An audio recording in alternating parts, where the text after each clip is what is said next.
अस्सलाम वालेकुम नाज़रीन, आपका बहुत बहुत शुक्रगुजार हूँ कि आपने इस प्रोग्राम को देखने के लिए वक्त निकाला। अहम तरीन खबरें हैं नाज़रीन, नवाज शरीफ की वापसी की बात हो रही है।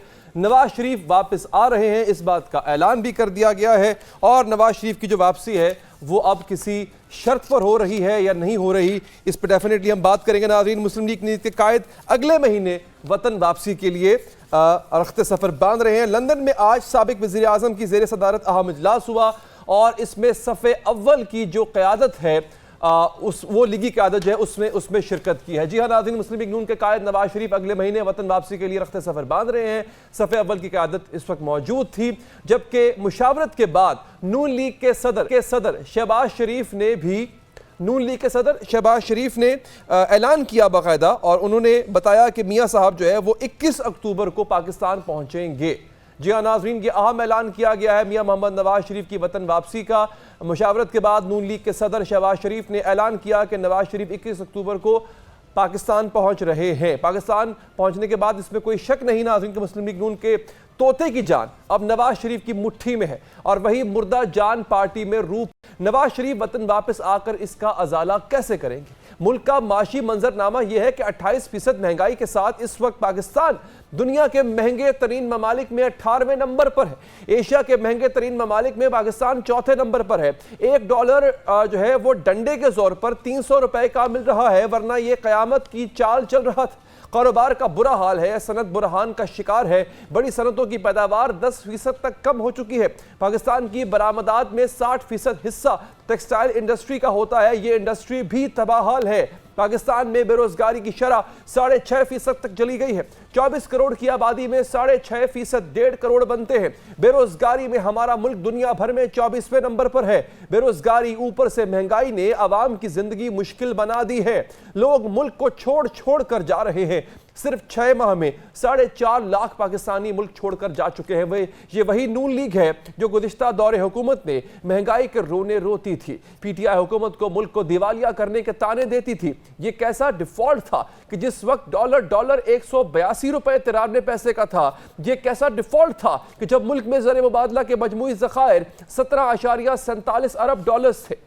डॉलर कंट्रोल में बुरी तरह नाकाम होने वाले नून लीग के माशी जादूगर अब डॉलर कंट्रोल ना होने की वो कहानी सुना रहे हैं जिसका पूरे अफसाने में कहीं जिक्र ही नहीं था। ये वही नून लीग है जो टेलीविजन प्रोग्राम्स में जाकर अवाम के दुख दर्द के नोहे पड़ती थी, जलसों में महंगी पेट्रोल की दुहाइयां देती थी, आटे चीनी घी और बिजली की कीमतें बताया करती थी। अता तारड़ साहब को शायद इल्म होगा कि आज चीनी 200 रुपए किलो हो चुकी है। आज 1 लीटर पेट्रोल 306 रुपए का मिलता है। 1 किलो आटा 160 रुपए का हो चुका है। माश की दाल 550 रुपए किलो है। घी 550 से 600 रुपए किलो तक मिल रहा है। बिजली का 1 यूनिट 50 रुपए तक का है। टैक्स डालकर यह कीमत इससे भी ऊपर चली जाती। सवाल यह है कि निगरान हुकूमत 1 महीने में डॉलर, चीनी और बिजली माफिया के खिलाफ डंडे के जोर पर जो नताइज हासिल कर रही है, नून लीग 16 महीने के इक्तदार में वो इकदामात क्यों ना कर सकी? अब की बार शहबाज शरीफ ने नवाज शरीफ की वतन वापसी की तारीख दी है, लेकिन सवाल फिर भी वही है। इन हालात में नवाज शरीफ वापस आ भी गए तो क्या कर लेंगे? उनके पास अवाम में जाने के लिए क्या प्लान है? वो लंदन से क्या मुख्तलिफ आइडियाज लेकर आ रहे हैं? क्या नून लीग से डसे अवाम नून लीग की तरफ जौक दर जौक खिंचे चले आएंगे? बात करेंगे इसी हवाले से। हमारे साथ मौजूद हैं पाकिस्तान मुस्लिम लीग नून के रहनुमा तारड़ साहब। शुक्रिया। पहले तो ये बताएं सर, मियां साहब वापस आएंगे और डेफिनेटली आपकी जमात के वो कायद हैं और आपको उनकी जरूरत है, आपने नैरेटिव बिल्ड करना है, लेकिन नैरेटिव देंगे क्या? अवाम को क्या बताएंगे? अपने 16 महीने की कारकर्दगी बताएंगे कि अवाम के पास जो बेसिक बुनियादी सहूलियात हैं अब वो तक अफोर्ड करने की सकत नहीं रही? सर एक तो ये, और साथ में ज़िमनी सवाल ये ले लें कि मियां साहब आएंगे भी या नहीं आएंगे, फिर तारीख चेंज हो जाएगी? सर शुक्रिया। आज एक पार्टी का मशावरती इजलास था जी, जिसके बाद मियां शहबाज शरीफ साहब सदर जमात ने बाज़ाब्ता तौर पे 21 अक्टूबर 2023 की तारीख का ऐलान किया है और मियां साहब लाहौर में लैंड करेंगे और ये अब तारीख हतमी तारीख है। तमाम चीज़ों को देखने के बाद इसको फाइनल कर दिया गया है और हमारे कारकुनान में खुशी की लहर दौड़ गई है और तैयारियां जो है वो शुरू हो गई हैं। तो मैं ये समझता हूँ कि मियां साहब के पास बताने को बहुत कुछ है। जदीद पाकिस्तान के वो मेमार हैं बिजली के कारखानों से लेके, मोटरवेज से लेके, इंफ्रास्ट्रक्चर से लेके, स्कूल, कॉलेज, अस्पताल, यूनिवर्सिटियों तक इस मुल्क में जितने बड़े बड़े प्रोजेक्ट्स हैं, सब पे नवाज शरीफ की छाप है, नवाज शरीफ की स्टैंप है। तो इस मुल्क को अगर कोई तरक्की की शारा पर गामजन कर सकता है, मौजूदा मसाइल से निकाल सकता है, तो उसका नाम नवाज शरीफ है। देखिए, हमारी कोलिशन गवर्नमेंट जरूर थी, मगर वो हम तो रियासत का मलबा उठाने आए थे, 5 साल का मैंडेट नहीं था, कोलिशन गवर्नमेंट थी, और 4 साल में जो इस मुल्क में एक झूठा चूरन बेचा गया नए पाकिस्तान का, कौम के साथ झूठ बोला गया, मुनाफकत की गई, हीरे जवाहरात का कारोबार किया गया, व्यापार किया गया, तोशाखाना के तहाइफ बेचे गए, फॉरेन फंडिंग ली गई, क्या क्या नहीं हुआ। तो वो तो 4 साल में लूट मार हुई, जिससे आज मुल्क का ये हाल है। हमने तो 16 माह में हालात को बेहतर करने की कोशिश की, और मियां नवाज शरीफ ये सलाहियत रखते हैं कि उन्होंने हमेशा डूबती कश्ती को किनारे लगाया है, टर्न अराउंड किया है बोट को शोर्स की टुवर्ड्स। तो I think he has a lot to tell, और वो आके बात करेंगे और अवाम को कॉन्फिडेंस में भी लेंगे। और उनके आने से पाकिस्तान के अंदर मैं समझता हूं कि पॉलिटिक्स में भी मजीद तेजी आएगी, और उनके आने से एक अनसर्टनिटी खत्म होगी, उसका आपकी इकोनॉमी पे एक पॉजिटिव असर पड़ेगा, और इंशाल्लाह जो फरवरी में इंतखाबात होंगे उसमें the difference will be Nawaz Sharif. लेकिन सर, सबसे पहला नुक्ता तो वो एक सजा याफ्ता है, तो वापस आके क्या जेल जाएंगे, सजा काटेंगे, अपनी चैलेंज करेंगे? तो चैलेंज करने के लिए भी डेफिनेटली एक दफा पहले आपको खुद को कानून के हवाले करना पड़ेगा। इस सब के हवाले से क्या प्लानिंग की है आपने? अभी लीगल टीम की मुशावरत जारी है, और बहुत कबल वक्त होगा इस पे बात करना, मगर ऑब्वियसली हमारे पास plan A, plan B, plan C भी मौजूद है। मैं बतौर वकील उनके लिए ECL में भी पेश होता रहा हूं। जो उनकी अपीलें चल रही थी एवनफील्ड की, अल अजीजिया की, उस लीगल टीम का भी हिस्सा था, तमाम पेशियों पे भी मौजूद रहा हूं। तो वो हम मुशावरत आपस में कर रहे हैं, तो अब देखेंगे कि उनका क्या तरीकेकार आगे बनता है। अपील्स तो उनकी दोनों जो हैं वो समाअत के लिए मुकर्रर हो जाएंगी, क्योंकि उन दोनों अपील्स में उनके पास ये राइट मौजूद है कि वो आके उसको रिवाइव कर दें, और वो अपील जो है वो टेक अप हो जाएं। एवन फील्ड में जिस तरह मरियम नवाज शरीफ साहिबा बाइज्जत बरी हुई, तो साथ उसके नवाज शरीफ साहब के बारे में लिखा गया कि ये जब आएंगे उन्हीं ग्राउंड्स पे ये अपील दायर कर सकेंगे। तो हमारे पास बहुत सारी ऑप्शन ज़ेरे गौर हैं। फिर कानूनी टीम की जब मीटिंग होगी अगले अच्छा, लेकिन सर यहाँ पे सवाल ताड़ साहब ये है कि आपकी तरजीहात में तो सबसे पहले ये नहीं होना चाहिए कि the day the time when Mian Sahab will land at Lahore airport, उसके बाद क्या पुलिस खड़ी होगी वहां पे कोट लखपत जेल की, उनको ले जाए, या फिर वो जाती उमरा जाएंगे? प्लान तो पहले ये बताना चाहिए ना आपको। मैं शायद क्लियर नहीं कर पाया। मैं अगर अभी आपके शो पे सारी लीगल स्ट्रेटजी बता दूं तो फिर वो काहे की लीगल स्ट्रेटजी होगी। और मैं तो सिर्फ ये कह रहा हूं कि कबल वक्त है ना ये बात कहना जी, क्योंकि मैं नहीं चाहता कि लीगल स्ट्रेटजी बहुत जल्दी एक्सपोज की जाए या उसको डिस्कस किया जाए। उसका एक टाइम आएगा। हमारे पास बहुत सारी ऑप्शन ज़ेरे गौर हैं, बहुत सारे हमारे पास एवेन्यूज मौजूद हैं, मगर मैं टाइम से पहले उस पर कॉमेंट नहीं करना चाहता, उसको पब्लिक नहीं करना चाहता, क्योंकि अभी टाइम है और कानूनी टीम की एक फाइनल मीटिंग होनी है, जिसके बाद हम मीडिया को भी ब्रीफ करेंगे। तो जब उसका वक्त आएगा तो ये ऑप्शन रख देंगे। मगर ये सबको पता है कि वो बेगुनाह थे, बेटे से तनख्वाह ना लेने पे निकाला गया, और उसके बाद जो पनामा सुप्रीम कोर्ट के सुपरवाइजरी जजेस ने जो पनामा का हाल किया, कि मकसूद सिर्फ ये था कि प्रोजेक्ट इमरान खान की सक्सेसफुल लॉन्च के लिए उस वक्त जो उसके हैंडलर्स थे जो अच्छा, लेकिन सर अब ठीक है, आपके साथ जो कुछ हुआ वो नहीं होना चाहिए था, गलत था। सवाल सर अगला ये है कि आपने कहा था कि आपको गारंटियां भी मिली हैं, ये राना सनाउल्लाह साहब के अपने अल्फाज से कि गारंटियां मिल गई हैं। ठीक है, आप अपनी लीगल स्ट्रेटजी अभी आप एक्सपोज नहीं कर सकते, बिल्कुल ना करें, लेकिन ये एक्सपोज आप कर चुके हैं पहले ही कि आपको गारंटियां मिल गई हैं। वो स्ट्रेटजी क्या है सर, वो कैसे मिली आपको गारंटी? नहीं, मैं नहीं समझता कोई गारंटी किसी ने दी है, ना कोई गारंटी देने वाले हैं। राना साहब बेहतर बता सकते हैं कि उन्होंने ये बात की होगी तो उनको पता होगा इस बात का। मैं बतौर कानून के तालिब इल्म के और पार्टी के डिप्टी सेक्रेटरी जनरल के, मेरे नोटिस में कोई ऐसी गारंटी नहीं है, ना गारंटी देने वाले हैं, ना किसी ने कोई गारंटी दी है। ये डेट डिस्कस होती रही है आपस में, और जब कानूनी तौर पे और सियासी तौर पे मुनासिब समझा गया और इलेक्शंस की आमद के हवाले से जरूरी समझा गया, तभी इस डेट का ऐलान किया गया है। तो मैं तो वैसे भी गारंटीज में और ये इसमें बिलीव नहीं करता।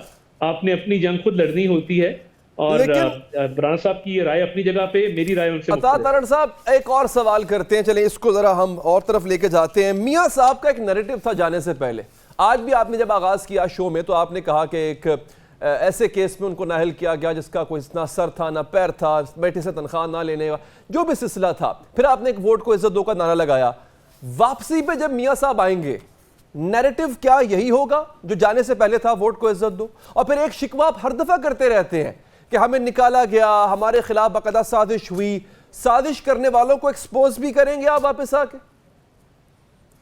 देखिए, मैं ये समझता हूं और मेरी अपनी राय है कि प्रोजेक्ट इमरान खान की लॉन्च ने बहुत नुकसान किया पाकिस्तान का, अंदरूनी तौर पे पाकिस्तान को कमजोर किया, पाकिस्तान के बैनुल अक़वामी ताल्लुकात को मुतासिर किया, बैरूनी तौर पे पाकिस्तान को कमजोर किया। तो वो किरदार अपनी जगह मौजूद हैं, मगर हमारा नारा था वोट को इज्जत दो, और इदारा न्यूट्रल हो गया अप्रैल 2022 में, और ये उनका खुद ऐलान है कि हम न्यूट्रल हो गए हैं। जब न्यूट्रलिटी का कहा गया और न्यूट्रल होने का कहा गया तो खान साहब ने तरह तरह के ताने कसे और इसका मजाक उड़ाया और मजहब का सहारा लिया, अमर बिल मारूफ नही अनिल मुनकर का, कि जी मैं जो हूँ वो नेकी हूँ, बाकी सब बदी हैं।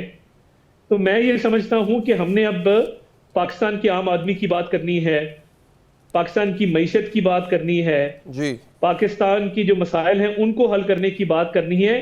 टाइम आएगा जब उन किरदारों को भी बेनकाब किया जाएगा, मगर फर्स्ट एंड फॉरमोस्ट इस वक्त एक आम आदमी की जिंदगी को बेहतर कैसे बनाया जा सकता है, डूबती मईशत को कैसे बचाया जा सकता है, पाकिस्तान को बैनुल अक़वामी सतह पे उसकी इज्जत कैसे बहाल कराई जा सकती है, ये हमारी प्रायोरिटीज हैं। और उन किरदारों पे बात जरूर होगी जिन्होंने प्रोजेक्ट इमरान खान लॉन्च किया, मगर प्रायोरिटी जो है वो पाकिस्तानी शहरी हैं। लेकिन और पाकिस्तान की लेकिन ताड़ साहब ये चांस आपको दिया गया, बल्कि ये चांस आपने लिया और यही नारा लगा के लिया कि हाँ हम मईशत को ठीक करेंगे, लेकिन आज आप उस मईशत को 16 माह के अंदर एक वर्स्ट कंडीशन में छोड़ के जा रहे हैं सर। तो वापस आके फिर आप क्या कहेंगे आवाम को? मतलब जो कारकर्दगी आप दिखाएंगे, रिजल्ट कार्ड दिखाएंगे, वो इन 16 माह का रिजल्ट कार्ड दिखाएंगे सर? नहीं, मैं नहीं मानता मैं नहीं इत्तेफाक करता आपकी बात से, क्योंकि कंडीशन वर्स किसे कहते हैं? कंडीशन वो वर्स होती कि हम IMF का मुआहदा पाए तकमील तक ना पहुंचाते, और अगर हम अपनी सियासत चमकाने के लिए पेट्रोल पे 400 अरब की सब्सिडी दे जाते, बिजली पे 600 अरब की सब्सिडी दे जाते, आप ही बैठ के वाह कर रहे होते कि जी क्या हुकूमत है, पेट्रोल भी सस्ता कर गई और साथ साथ बिजली भी सस्ती कर गई, और 2 महीने बाद हम डिफॉल्ट कर जाते, पाकिस्तान में एयरलाइनें आना बंद हो जाती, पाकिस्तान की LC'यां खुलना बंद हो जाती, एक्सपोर्ट्स बंद हो जाती, बैंकों के बाहर आपकी मेरी लाइनें लगी होती पैसे निकलवाने के लिए, और इंडस्ट्री बैठ गई होती और मुल्क का भट्टा बैठ गया होता, और एक शख्स अटक जेल में बैठ के कह रहा होता कि पाकिस्तान को श्रीलंका बना दिया है और डिफॉल्ट कर गया है। क्या वो अच्छा होता, या ये अच्छा है कि हम IMF के मुआहदे को फाइनल करके गए हैं, चाहे मुश्किल फैसले किए हैं? नुकसान तो उन्होंने किया जिनकी कोई बात नहीं करता, जिन्होंने इस मुल्क में खुदकुशी का नारा लगाया कि IMF के पास भी जाएंगे खुदकुशी कर लेंगे। नुकसान तो असद उमर ने किया जिसने 6 माह IMF की डील को ताखीर का शिकार किया। नुकसान तो हफीज शेख और शौकत तरीन ने किया कि जो बतौर वजीर खजाना इसमें कंट्रीब्यूट नहीं कर सके, और हमें आके IMF की डील फाइनल करनी पड़ी। हमने रियासत का बोझ उठाया है, मलबा उठाया है। IMF की डील फाइनल की, ताड़ा साहब अच्छी बात है, लेकिन आप ये भी तो कर सकते थे जो अब हो रहा है, जो आर्मी चीफ करवा रहे हैं वो आप भी तो कर सकते थे। स्मगलिंग रुकवा सकते थे आप, इलिसिट तरीके से जो हवाला हुंडी का काम होता है जिसे अब रुका है आप रुकवा सकते थे, डॉलर को ऊपर जाने से रोक सकते थे। अभी भी तो नीचे लाया गया डॉलर, डंडे के जोर से लाया गया मगर लाया गया, डॉलर नीचे आ रहा है, आप भी ला सकते थे, बल्कि ऊपर ही ना जाने देते सर। आप स्मगलिंग रोक सकते थे, ईरानी तेल की स्मगलिंग आप रोक सकते थे सर, ये काम तो आप भी कर सकते थे। अब अगर हो रहा है ये काम तो आपके होते भी तो हो सकता था, ये क्यों नहीं किया सर आप? देखिए मैं ये समझता हूं कि ये उसी के समरात है ना, यानी हमारी अगर पॉलिसी ठीक ना होती और हम IMF का मुआहदा फाइनल ना करते, हम ठीक स्टेप्स ना लेते, तो क्या आज डॉलर की कीमत नीचे आती? क्या आज ये एक्शन मुमकिन होते? आप 100 एक्शन कर लेते अगर IMF का मुआहदा और दोस्त ममालिक के साथ जो हमने बातचीत की, और उसमें आर्मी चीफ की बड़ी कंट्रीब्यूशन है जी, उन्होंने out of the way contribute किया, तो जब उनकी कंट्रीब्यूशन रही, हमारी कंट्रीब्यूशन रही, तो क्या ये बात कहना मुनासिब नहीं होगी कि वो स्टेप्स ही हैं जिनकी आज एक तसलसल है, कंटिन्यूटी है। अगर वो स्टेप्स तब ना लिए जाते तो आज फिर किस काम ये चीजें आती। तो मैं ये समझता हूं कि ये IMF की डील फाइनल होना, आपके दोस्त ममालिक के साथ ताल्लुकात बहाल होना, दोस्त ममालिक का आपको एड देना, आपको वो जो इजाफी डॉलर आने थे वो देना, उससे ही बेहतरी आई है ना। अगर वो ना आते तो फिर बैठे रहते, फिर हमें भी आप बुरा कह रहे होते, तहरीक इंसाफ को भी कह रहे थे। कम अज कम हमने वो अपने मुआहदे, अपनी चीजें पूरी की, दोस्त ममालिक के साथ अपने जो उनकी कमिटमेंट्स थी उन्होंने पूरी की, हमें बिलियंस ऑफ डॉलर्स उन्होंने दिए, IMF की डील के बाद दिए, क्योंकि वो मशरूत थी चीजें कि IMF की डील होती है तो फिर दोस्त ममालिक भी सिक्योर फील करते हैं। तो मैं ये समझता हूं कि ये उसी का तसलसल है। अगर वो ना होता तो ये भी मुमकिन ना हो पाता। ये स्टैंड अलोन नहीं है, ये एक तसलसल है, कंटिन्यूटी है। इस जवाब में सर जो आपका यूं कह लें कि हुक्म बड़ा कारनामा सर जो आपने गिनवाया वो IMF डील थी सर, इसको मर्जी है सर कारनामा कहना चाहिए या नहीं कहना चाहिए सर। खैर बहुत बहुत शुक्रिया जनाब अता तारड़ साहब, आप प्रोग्राम में तशरीफ लाए, आपका बहुत शुक्रिया। नाज़रीन आगे बढ़ेंगे, मेरा अदालतों से एक शिकवा है, वो शिकवा क्या है इंशाल्लाह मैं आपको वक्फे के बाद बताऊंगा।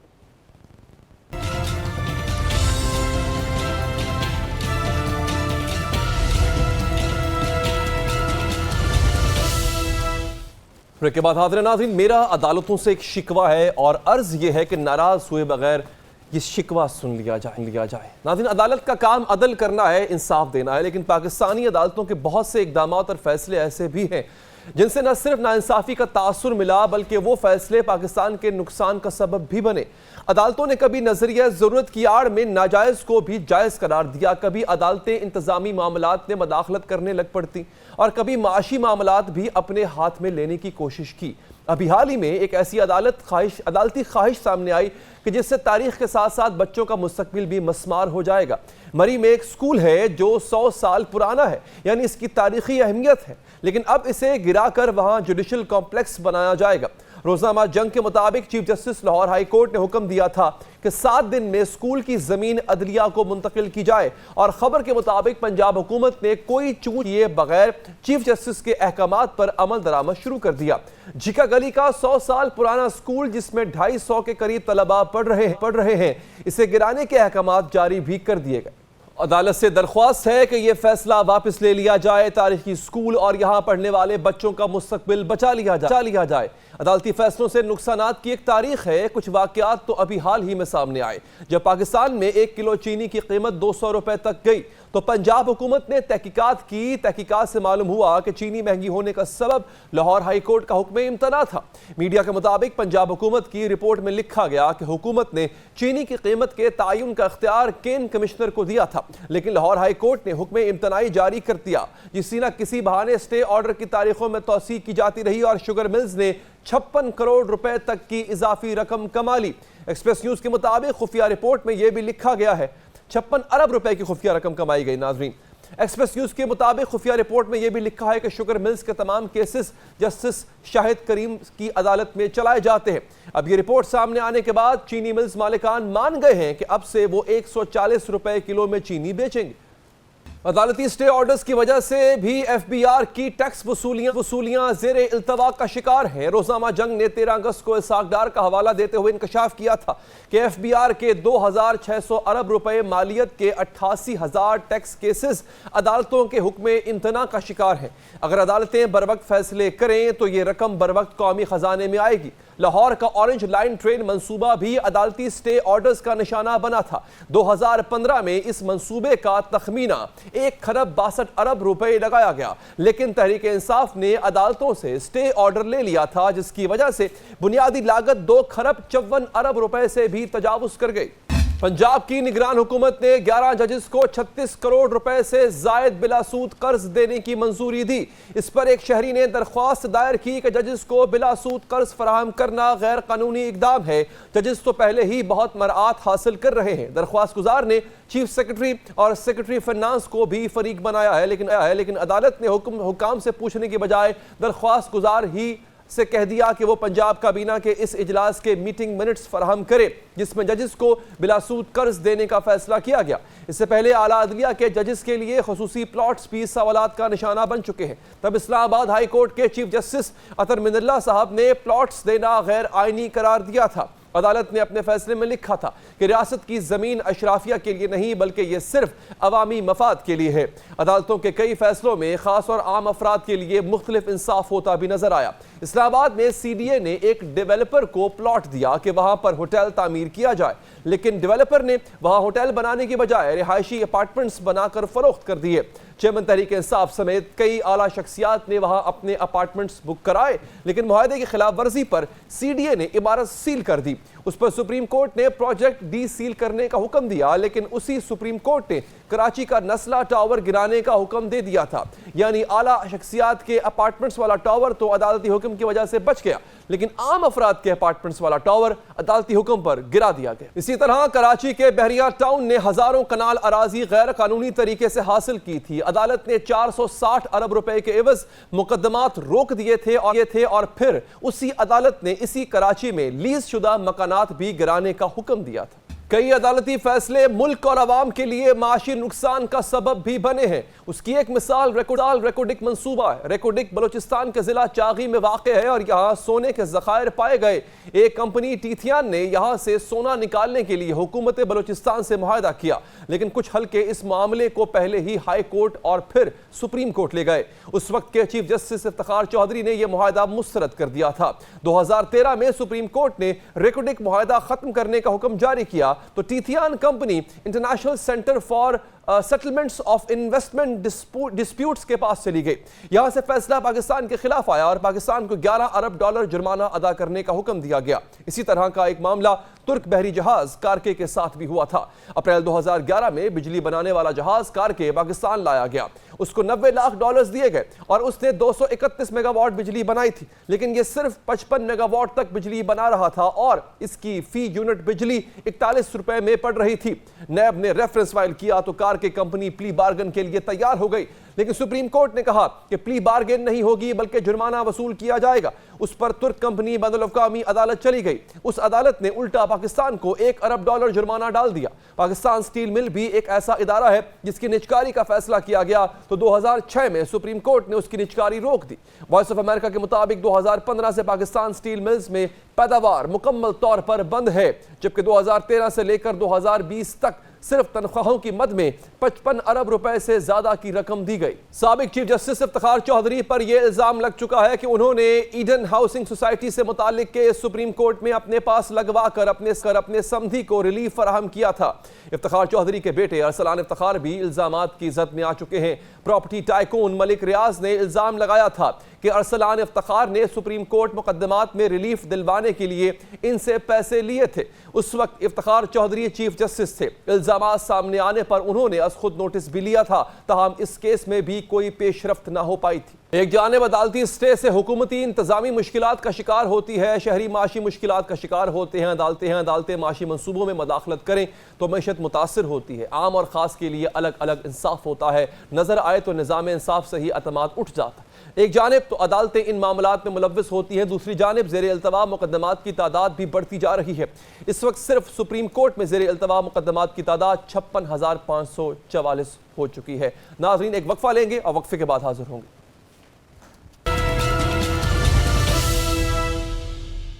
नाज़रीन, सऊदी अरब ने हिंदुस्तान के लिए सरमायाकारी के अंबार लगा दिए हैं। सऊदी वली अहद मोहम्मद बिन सलमान का दौरा भारत बहुत ही जो है वो फ्रूटफुल साबित हुआ और बहुत अच्छा साबित हुआ।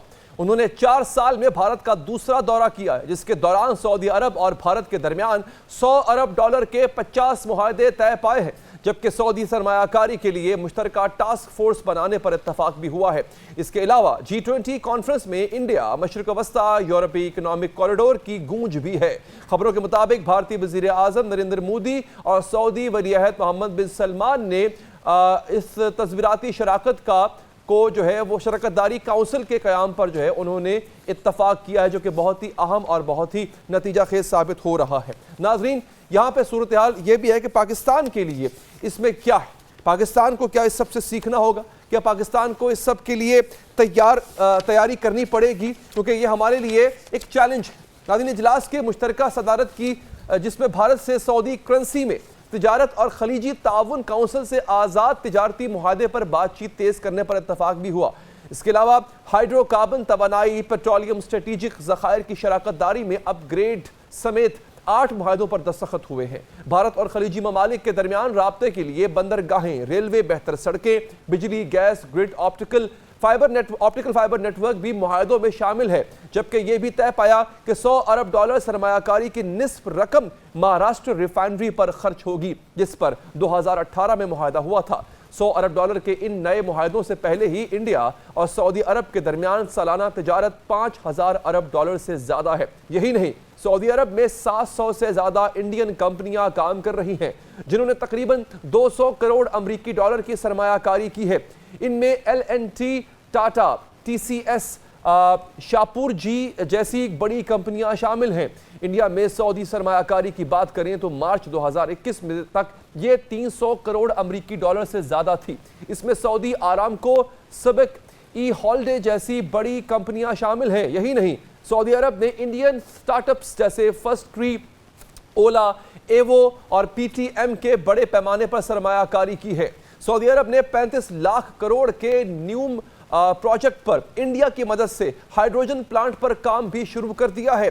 मसला भारत के आगे जाने का नहीं नाज़रीन, G20 का भी नहीं है। मसला यह भी नहीं है कि मोहम्मद बिन सलमान ने वापस जाते जाते पाकिस्तान को चंद घंटे भी नहीं दिए।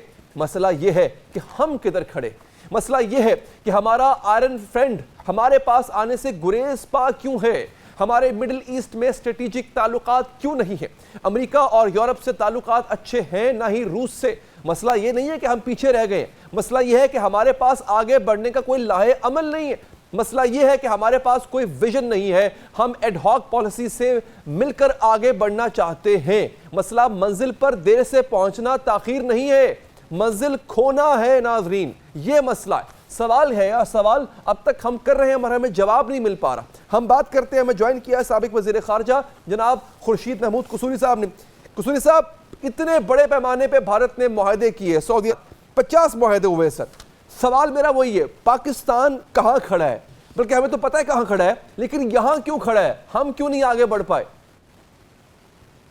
देखिए, जहाँ तक है ना, ये पर्टिकुलर जो मीटिंग G20 की हुई है और उसके बाद ये इनका हुआ है, ये कोई जो आजकल जब सारी गेम है कनेक्टिविटी की एग्जैक्टली और इकोनॉमी की, और ये बड़ी देर से जो लोग भी गल्फ़ में गए हैं और आप भी गए होंगे, सब लोग जाते रहते हैं, वहाँ इंडिया की बहुत भारी प्रेजेंस है सारे गल्फ़ में। और सिर्फ वो मुलाजमत के लिए नहीं जाते लोग, उनके टेक्नोलॉजी की कंपनीज भी हैं, वो इन्वेस्ट भी वहाँ कर रहे हैं। इसे एक तो को हैरान नहीं होना चाहिए कि अगर इस इलाके में सऊदी अरेबिया हो या UAE हो या कतर हो, इसमें इंडियन कंपनीज भी हैं और इसमें इंडियन वर्कर्स भी हैं। सवाल ये आ रहा है कि पाकिस्तान, जब क्राउन प्रिंस आए थे यहाँ मोहम्मद बिन सलमान, तो उन्होंने इस हद तक कहा था कि mister prime minister, consider me your ambassador in Riyadh. अब इससे बढ़ के क्या कह सकते हैं। उन्होंने भी कहा, UAE ने भी कहा कि हम इन्वेस्टमेंट करना चाहते हैं, हम रिफाइनरीज लगाना चाहते हैं। और पर अगर काम ही नहीं होगा, आप प्रोजेक्ट ही कोई नहीं बनाएंगे, आप आपस में लड़ते मरते रहेंगे, गालियां देते रहेंगे, ऑपोजिशन और गवर्नमेंट एक दूसरे को, सारी दुनिया ये समझेगी कि उनको समझ नहीं आ रहा कि आपसे अग्रीमेंट करें भी या ना करें, करेंगे तो गवर्नमेंट गिर जाएगी। तो ये आपको गवर्नेंस सिस्टम सेटअप करने पड़ेंगे। वैसे भी आपकी कैपेसिटी जो हो गई है प्रोजेक्ट्स में, इतनी आपने तबाह की है, क्योंकि हमने पुलिस को तो खैर अपना मुलाजिम ज़ाती बनाया है हर गवर्नमेंट पार्टी ने, इसी तरह सिविल सर्विस को डिस्ट्रॉय किया गया है 1970 ऑनवर्ड्स, और अब तो पैथेटिकली उनकी कैपेसिटी कम की गई है। तो एक तो ये डर था, एक नैब का डर था। तो रिजल्ट क्या हुआ है कि आपने, अगर वो आपके घर में भी आओ कहें कि हम इन्वेस्ट करना चाहते हैं, आप या तो आप बिल्कुल, आपका जो फोकस है इतना ज़्यादा इक़्तिदार में रहने पे है, क्योंकि अपोजिशन आपकी टांग हर वक्त खींच रही होती है और मुख्तलिफ़ किस्म की कंस्पिरेसीज हो रही होती हैं, तो कोई गवर्नमेंट फोकस ही नहीं कर सकती। तो मैं ये समझता हूँ हमें आज भी सऊदी अरब या यूएई और कतर और China of course would like to invest in Pakistan, इसमें कोई दो राय नहीं है। लेकिन भाई इन्वेस्टमेंट जो करता है वो रिटर्न मांगता है। जो रिटर्न मांगता है वो ये देखता है कि जो आपको प्रोजेक्ट ऑफर को आप कर रहे हैं वो बैंकेबल भी है या नहीं, क्या उस पर आपने काम किया है या नहीं। अगर प्रोजेक्ट्स आप सही तरीके से बनाएंगे और वो कोई इस तरह तो नहीं आगे कर लेंगे, उनके कंपनीज हैं, उनके एक्सपर्ट्स हैं, मैनेजमेंट कंसल्टेंट्स हैं, वो सब देखेंगे प्रोजेक्ट को। पाकिस्तान एक ज़माने में थर्ड वर्ल्ड में एक मॉडल था। हमारे 5 ईयर प्लान्स इतने अच्छे होते थे कि उनको कोरिया वाले एडमिट करते ओपनली। क्या हमारी प्लानिंग की कैपेसिटी ख़त्म हो गई? सोचना पड़ेगा। एक तो डिस्ट्रॉय की गई इफेक्टिवली बाय एवरी गवर्नमेंट, क्योंकि वो एड हॉकिज्म में गए हैं, लॉन्ग टर्म प्लानिंग नहीं की, तो वो उसका नुकसान है। फिर इनसिक्योरिटी, पॉलिटिकल इंस्टेबिलिटी रही है। तो इसलिए मैं समझता हूँ इससे सबक ये हासिल करना चाहिए कि आपका आज भी सऊदी अरब दोस्त है, कसूरी साहब ये बताएं, आज जो दोस्त अभी है, इक़दाम कतर भी लिए जा रहे हैं, इनके बारे में आप क्या कहेंगे? जो अभी इक़दाम हैं ये, इनके बारे में भी कहा जा रहा है ये एडहॉक हैं, जो अभी मेजर्स लिए जा रहे हैं, आप सेटिस्फाइड हैं इनसे? नहीं, ये नेसेसरी है पर शॉर्ट टर्म है, इसके बगैर कुछ नहीं हो सकता। आप जो मर्जी इलेक्ट होकर गवर्नमेंट आ जाए, अगर उसके पोरस बॉर्डर्स हैं, ना वो टेररिस्ट को रोक सके, ना वो स्मगलिंग रोक सके, तो खाक करेगी हुकूमत। तो पहली बात यह है कि अब पार्टीज को आके बताना चाहिए ये कुछ सीक्रेट्स नहीं है जो केयर टेकर गवर्नमेंट कर रही है। ये सारी चीजें सबको पता है, फाइलों में पड़ी हैं, वो करते नहीं क्योंकि इतने ज्यादा वेस्टेड इंटरेस्ट है।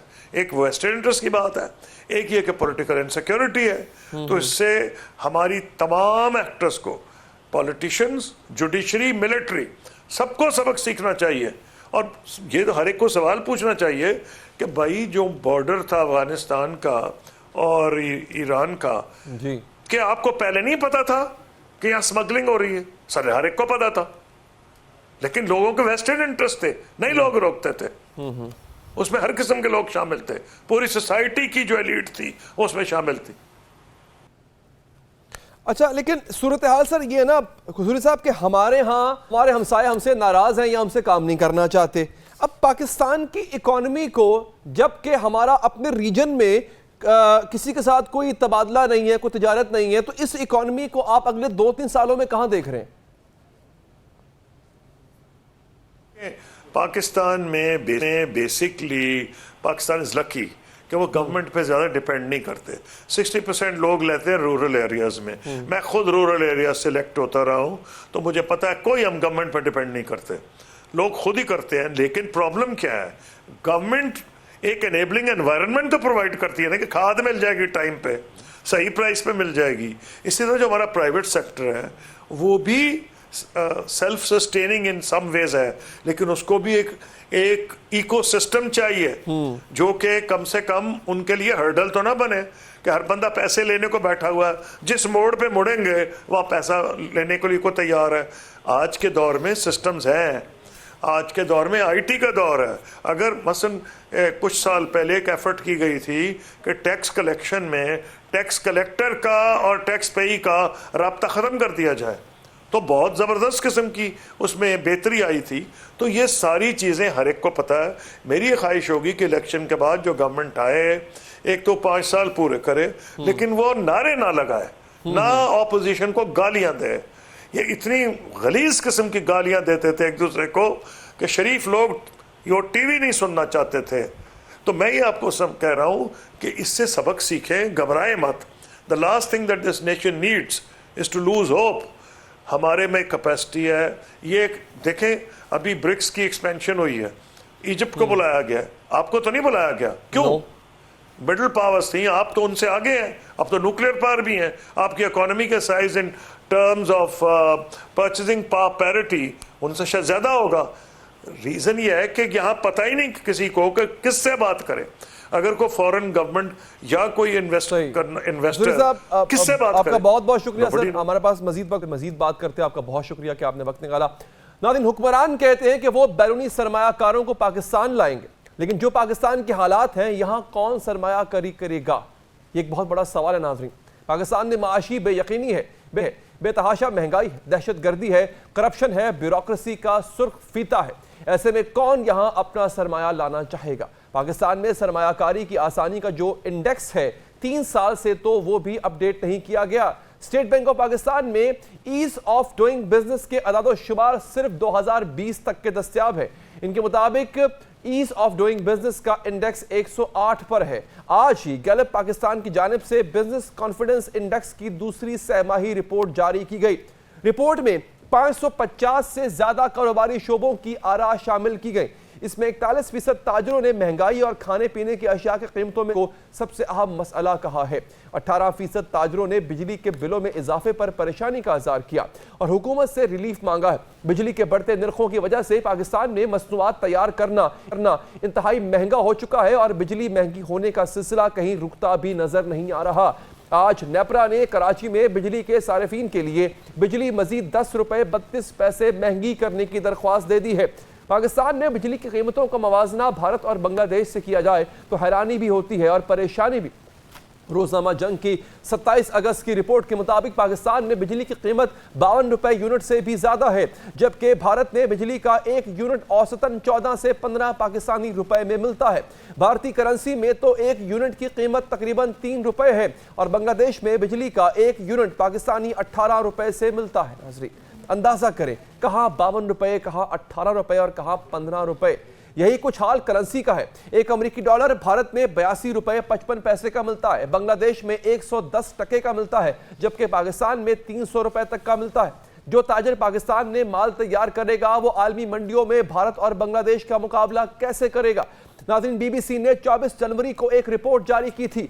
उस रिपोर्ट के लिए बीबीसी ने टेक्सटाइल एक्सपोर्टर्स से बात की।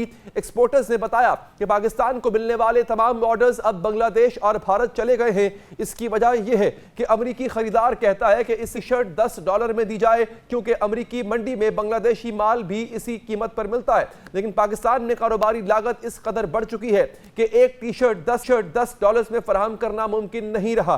पाकिस्तान में बिजली के रेट बढ़ चुके, गैस के रेट बढ़ चुके, जिसकी वजह से माल बनाना महंगा हो गया है। पाकिस्तान में डॉलर भी महंगा हो गया है, जिसकी वजह से माल पहुंचाना भी महंगा हो गया। इसके मुकाबले पर बांग्लादेश और भारत में बिजली भी सस्ती है, डॉलर भी सस्ता है और वो पाकिस्तान के मुकाबले पर कहीं ज्यादा कहीं कम कीमत पर अपना माल अमेरिकी और यूरोपीय मंडियों तक भिजवा सकते हैं।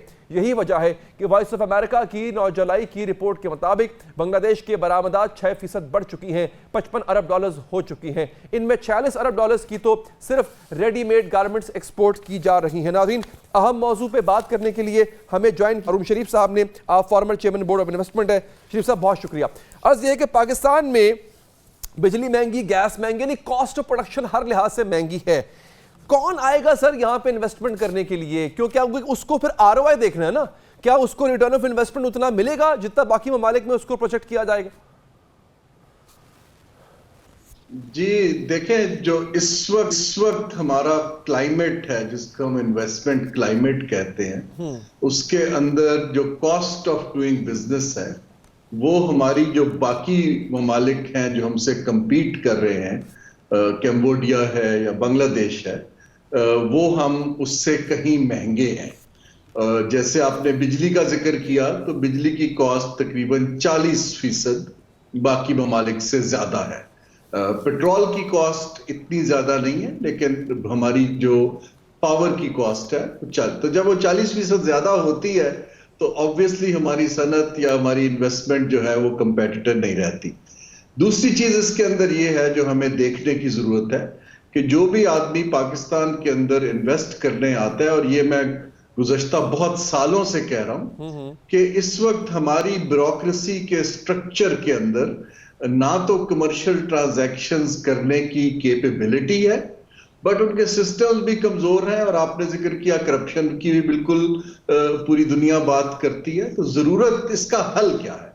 इसका हल जो बाकी ममालिक ने किया है, जैसे हमारा फैक्ट्रियां लगाने का इकोनॉमिक एक जोन बनाया जाता है, वैसे जो आपकी प्रायोरिटी की इन्वेस्टमेंट होती है या फॉरेन कंपनीज होती हैं, उसके लिए हम एक कॉर्पोरेट जोन बनाते हैं जिसका अपना अलहदा कानून होता है, कोर्ट होती है, बैंकिंग होती है, सारे एनओसीज होते हैं। तो मिनिस्ट्रियों के पास फिर इन्वेस्टर को जाना नहीं पड़ता। जब मैं बोर्ड ऑफ इन्वेस्टमेंट का चेयरमैन था और सऊदीज के साथ डील कर रहा था और बाकी ममालिक के साथ, जी। उनकी एक ही डिमांड ये थी बड़ी मेजर कि जी हमारे लोग एक कॉर्पोरेट सेक्टर टाइप सेटअप से आते हैं, आप भी हमें ऐसे सेटअप से बात कराएं, ना कि हम एक सेक्शन ऑफिसर या जॉइंट सेक्रेटरी के साथ डील करना शुरू हो जाए। वो 20 काम और कर रहे हैं, उनको हमारे कामों की समझ भी नहीं है।